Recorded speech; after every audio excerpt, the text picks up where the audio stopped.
Assalamualaikum dan salam sejahtera. Selamat datang semua. Nama saya Cikgu Huda. Baiklah, hari ini kita akan belajar mata pelajaran geografi dan kita akan lihat bab 7 iaitu kepelbagaian iklim dan pengaruhnya terhadap kegiatan manusia di Asia. Objektif pembelajaran kita pada hari ini adalah yang pertama, untuk mengenal pasti kepelbagaian iklim yang ada di Asia. Yang kedua pula, menerangkan ciri-ciri iklim di zon panas sederhana, zon sejuk dan zon sederhana di Asia. Okey, baiklah. Siapa tahu terdapat berapa benua yang wujud? Ada 7 benua, cikgu. Ya, betul tu Faiz. Ada 7 benua yang wujud iaitu Asia, Eropah, Afrika, Antartika, Amerika Selatan, Amerika Utara dan Australia. Baiklah, murid-murid tahu tak negara kita terletak di benua mana? Malaysia terletak di benua Asia, cikgu. Ya, betul. Bijak murid cikgu semuanya. Benua Asia merupakan sebuah benua yang luas. Ia terletak di garisan Arktik hingga ke garisan Khatulistiwa Selatan. Cikgu, saya nak tanya, benua Asia ada banyak iklim yang berbeza ke?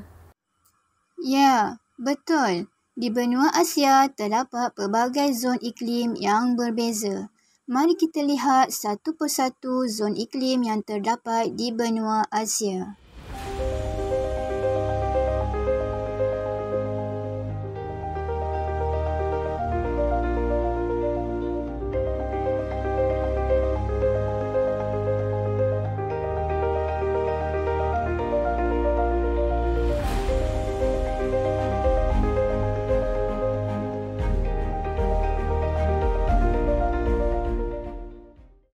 Cikgu, boleh tak terangkan ciri-ciri setiap iklim?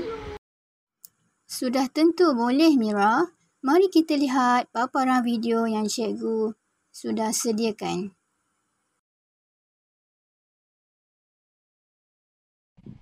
Hai semua, selamat datang ke zon sejuk, iklim tundra. Zon ini meliputi kawasan yang terletak antara garis lintang 90 darjah utara hingga 65 darjah utara. Contoh negara yang mengalami iklim tundra ialah Rusia Utara yang terletak di garisan Arktik. Suhu pada musim panas tidak melebihi 10 darjah Celsius dan sangat singkat. Manakala pada musim sejuk, suhu di bawah takat beku iaitu negatif 35 darjah Celsius hingga negatif 5 darjah Celsius dan musim sejuk ini sangat panjang.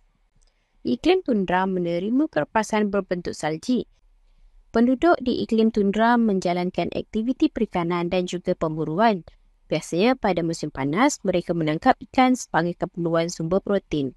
Ikan kod, salmon dan paus merupakan ikan yang ditangkap menggunakan harpun. Pada musim sejuk, mereka memburu binatang seperti walrus ataupun singa laut, serigala, rusa kutub ataupun karibu. Hasil buruan membekalkan daging sebagai sumber makanan, kulit dijadikan kemah dan juga pakaian. Tulang-tulang haiwan buruan dijadikan rangka untuk kemah dan lemak pula digunakan untuk menyalakan pelita bagi memanaskan iglo. Konnichiwa, selamat datang ke zon sederhana sejuk iklim Laurentia. Iklim ini dikenali sebagai iklim sederhana sejuk pantai timur ataupun iklim monsun sederhana sejuk dan ia mengalami 4 musim. Contoh negara yang mengalami iklim ini ialah China Utara, Jepun Utara dan Korea Utara. Pada musim panas, suhu sederhana panas dan singkat iaitu antara 21 Celsius hingga 26 Celsius. Pada musim sejuk pula, suhu sangat sejuk iaitu antara negatif 6 hingga 10 Celsius. Selain itu, iklim ini juga menerima hujan tahunan antara 500 hingga 1000 mm. Hujan turun sepanjang tahun dan lebih banyak pada musim panas. Negara iklim Laurentia mengalami 4 musim, iaitu musim panas, musim bunga, musim luruh, dan juga musim sejuk. Antara kegiatan yang dijalankan ialah seperti perikanan dan juga pertanian. Kegiatan menangkap ikan adalah untuk pasaran tempatan dan juga luar negara.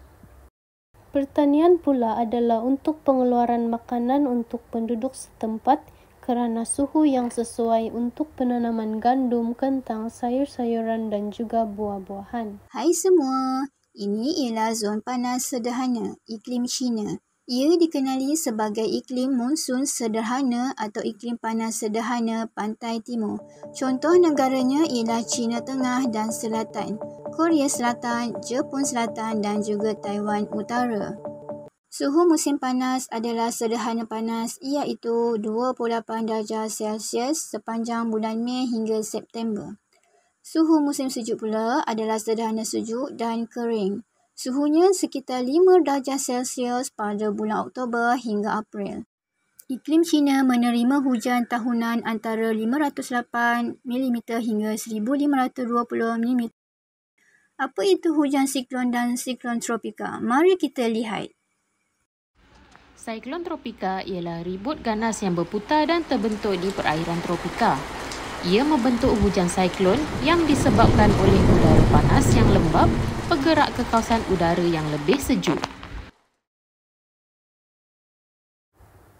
Kegiatan pertanian seperti penanaman padi dan gandum menjadi sumber makanan penduduk. Suhu musim panas dan hujan tahunan melebihi 1000 mm sesuai untuk penanaman padi. Seterusnya, untuk penternakan pula, China menjadi pengeluar dan pengguna hasil ternakan utama dunia. Suhu musim panas yang sederhana sesuai untuk penternakan lembu. Ahlan wa sahlan kawan-kawan. Selamat datang ke iklim gurun panas. Iklim ini panas dan kering sepanjang tahun. Antara negara yang mengalami iklim ini ialah Arab Saudi, Iraq dan Oman. Cuaca siang sangat panas, kira-kira 40 Celsius kerana kekurangan litupan awan yang menyebabkan pancaran matahari terus ke permukaan bumi. Namun cuaca pada waktu malam pula sejuk kerana langit tidak berawan dan haba dibalikkan ke atmosfera dengan cepat. Antara kegiatan yang dijalankan ialah pertanian dan peternakan. Bagi pertanian, penanaman pokok kurma secara besar-besaran.